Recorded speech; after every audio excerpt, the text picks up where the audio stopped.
There's two things I want to say. I want to give an example, but I also want to give a ray of hope that actually, in some strange way, if the racism is externalized in an algorithm, it might be easier for humans to deal with than if it's internal within a human being.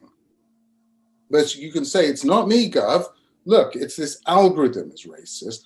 Okay, let's fix the algorithm then, right? The second thing I wanted to say is that the racism doesn't just happen at a conscious level, it can happen subconsciously.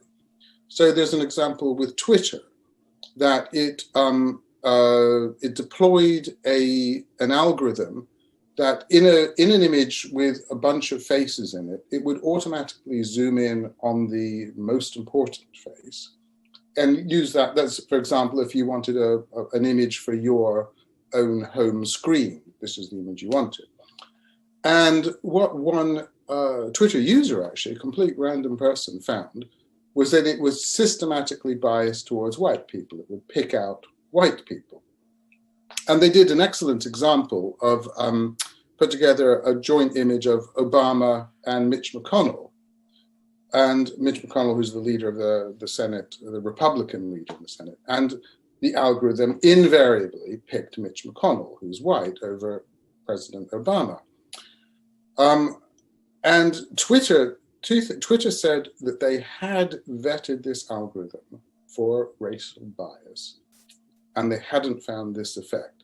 And they've been very open about it. They've taken it away. They're going to look at it carefully. They're going to put all this out on the internet, all the results. This is just a couple of months ago this happened.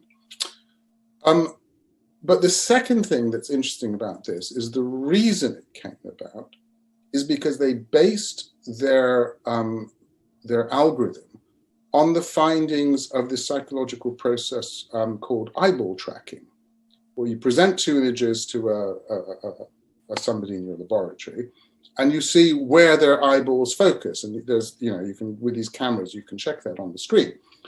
And subconsciously, and this is the issue, this is subconscious processes, people will tend to gravitate towards white faces. And then we have to ask, why is that happening? And you're talking about unpicking a whole legacy of decades of television, film, advertising, images. A random aside, for example, did you know that a quarter of cowboys were black?